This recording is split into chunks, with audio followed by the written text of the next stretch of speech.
Good, happy Sunday evening, January 17, 2021. I'm Riley King, and welcome to this Sunday evening edition of the Riley King Newscast, right here on the Riley King Network. We have a lot of news to get to this Sunday evening, so let's begin. First up, we're going to begin with your COVID-19 in New Hampshire key data, maps, and graphs. Let's take a look at that right now.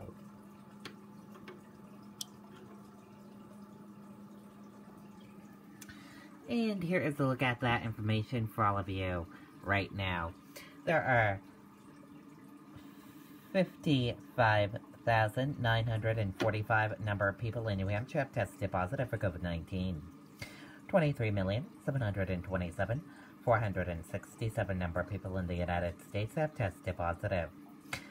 927 number of deaths from COVID-19 in New Hampshire. 252 current number of hospitalizations for COVID-19 in New Hampshire. And 372 number of deaths from COVID-19 in the United States. And now let's take a look at this map of New Hampshire where current cases of COVID-19 are. In Manchester, 588. And let's take a look at this map of New Hampshire where total cases of COVID-19 are. Manchester, 780.83.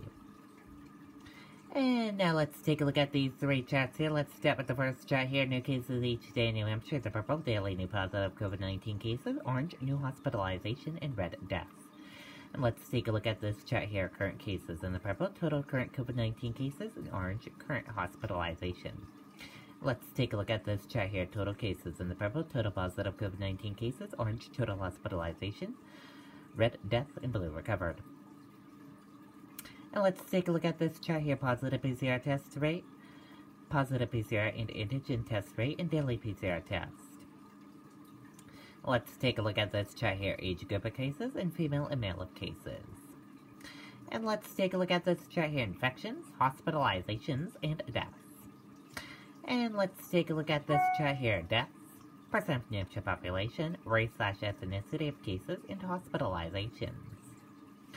And a reminder, your common symptoms: fever, lack of smell, cough, chills, difficult breathing, nausea, vomiting, and diarrhea. How it spreads, and prevention tips. And be sure to stay with the Riley King Network for the latest of your COVID-19 information.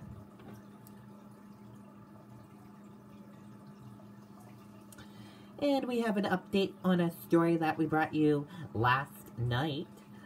Officials released the identity and autopsy result of a Concord suspicious death. Officials released the identity and cause of death in the case of a suspicious death that occurred on Saturday in Concord, New Hampshire. The Attorney General's office said that the Concord Police Department received a call after 11:30 a.m. for a disturbance outside a fourth-floor apartment at 46 Warren Street. Shortly after police arrived, the initial call, the caller reported that they heard gunshots. When police arrived to the scene, they discovered Terrence Wigglesworth, 28, was shot and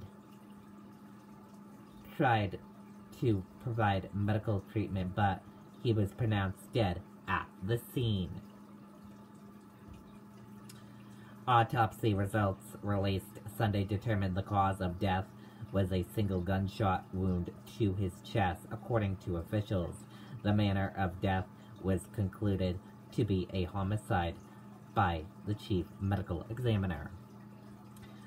Officials said the exact circumstances surrounding the incident remain active under investigation, including that potential of a self-defense claim. The Attorney General's office asked anyone who was in the area of 46 Warren Street between 7:30 a.m. and 11:30 a.m. and who may have information related to this incident to call Concord Police Department at 603-225-8600 or the Concord Regional Crime Line at 603-226-3100.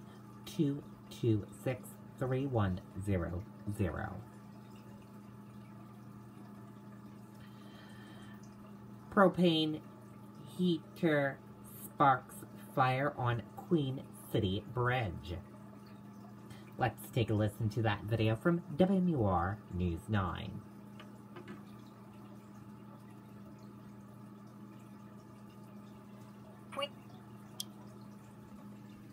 We made USAA for homeowners who like being ready. That's why we have safety tips for things like fires, home security, and USAA insurance just in case. USAA, what you're made of, we're made for. City Bridge back open at this hour after a fire that started around 5 o'clock this morning. According to the fire chief, it appears a propane heater that construction workers were using sparked the blaze. The right lane of 293 northbound was closed for a time. It is back open now. Firefighters were able to put out the blaze. Took them about 2 hours. Officials say no one was hurt. The damage to the bridge is minimal. Okay, and there you go on that video and that report.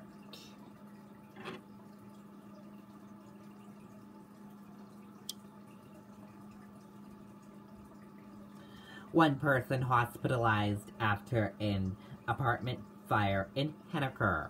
Let's take a listen to that video from WMUR News 9.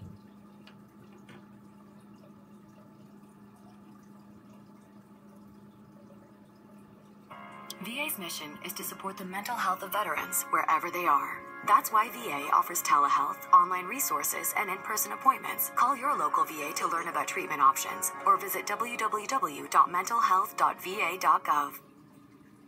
We have an update right now on a story we have been following all morning. One person hospitalized after a fire on Western Avenue in Henniker. The fire chief telling News 9 3 people were inside the home when this fire started just after 1 o'clock this morning, and one of them was burned along his arms and back. Multiple fire crews statewide responded to this blaze, including crews from Hillsborough, Warner, Concord, and Bow. Crews were able to knock down the blaze within about an hour. Officials say the home has quite a bit of damage. The cause remains under investigation. Okay, and there you go on that video and that report.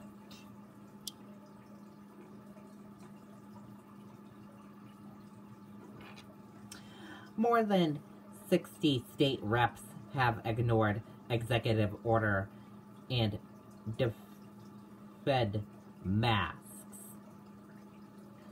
When lawmakers met on the lacrosse field at the University of New Hampshire on December 2nd, at least 61 state representatives ignored order and ordinance and policies requiring them to wear face masks, according to a union leader tally.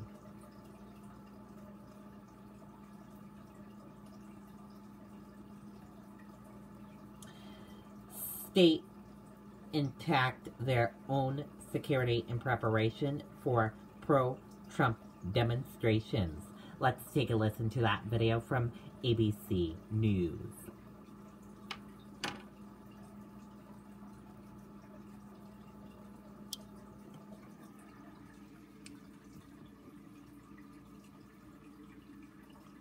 Planeloads of National Guard forces are arriving this weekend at Joint Base Andrews outside Washington. By Inauguration Day on Wednesday, there will be approximately 25,000 on duty in the nation's capital. That is 5 times as many military personnel in D.C. as there are in Iraq and Afghanistan combined. Extraordinary. In the week and a half since supporters of President Trump tried to seize the U.S. Capitol and overturn his election loss, the FBI has issued increasingly dire threat assessments, warning of potential armed protests this weekend at state capitals and in D.C., and warning that those protests could overwhelm law enforcement. And that is a major concern. The FBI has also added to its warning the possibility of explosive devices at protests. We begin this morning in the capital of Maryland. While the governor there says there are no credible threats to his state's capital, he has declared a state of emergency ahead of Joe Biden's inauguration. ABC's Kenneth Moten is in Annapolis to kick off our team coverage this morning. Kenneth, good morning to you. Good morning. With armed pro-Trump demonstrations planned in all 50 state capitals, but it's hard to say how significant in size they'll be or if they'll even happen at all. Federal law enforcement officials say they are well aware that a heavily fortified D.C. may keep out potential attackers who could turn their attention to state capitals. This morning, all 50 state capitals bracing for a potential new wave of violence. Law enforcement officials are working together to ensure that we don't see a repeat of those dangerous, illegal, and disgraceful actions. Like the riot in Washington, the FBI on alert, receiving information about pro-Trump groups calling for the storming of government buildings on Inauguration Day. At least 10 states activating their National Guard. In Michigan, a fence now wrapped around the Capitol in Lansing, the mayor warning people to stay inside Sunday ahead of a planned demonstration. The state legislature suspending this week's session because of credible threats. We remain hopeful that those who choose to demonstrate at our Capitol do so peacefully, without violence or destruction of property. Kentucky shutting down its Capitol, while plexiglass is going up in Boston. Barricades are in place in Harrisburg, Pennsylvania, and in Madison, Wisconsin, windows are being boarded up. There's lots of rumors going around, and clearly we are not overreacting and certainly not underreacting. But cities across the country on edge and taking all potential threats seriously. Overnight, a car fire near an FBI building in Seattle raising alarm, even though authorities later determined there was no link to extremists. The Capitol riots now have federal investigators busy in several states and D.C.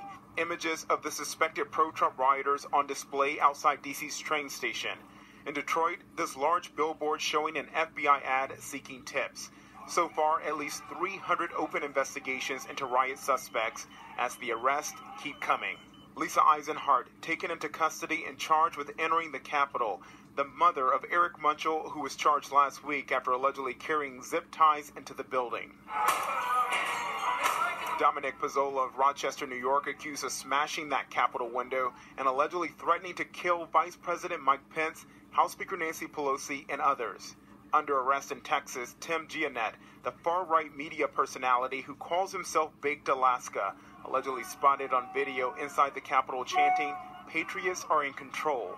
And suspect, Dallas area realtor Jenna Ryan telling station KTVT she wants a presidential pardon. Me personally, I do not feel a sense of shame or guilt from my heart from what I was doing. I thought I was following my president. I thought I was following what we were called to do. As states like Maryland here work to prevent violence and attacks, the U.S. Postal Service says it's removing several of those large blue collection boxes in cities in 17 states and D.C. Also in Michigan, Airbnb says it's reviewing reservations in Lansing and may cancel bookings by anyone determined to be part of a hate group or might be coming to the city with violent intentions. Whit? All right, Kenneth Moten for us. Thank you so much. Well, hey there, G.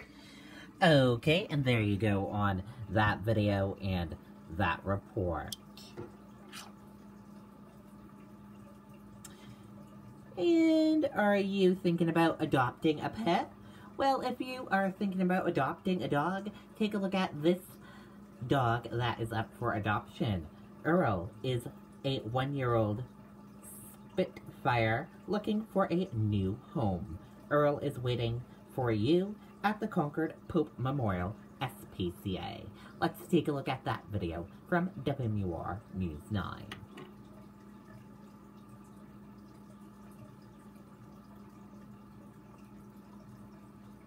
Chilly mornings? Start your car right from your phone. Ford SUVs are built for weather. Lease Escape for as low as $179 a month, or get Explorer with 0 for 72 months plus $27.50 cash.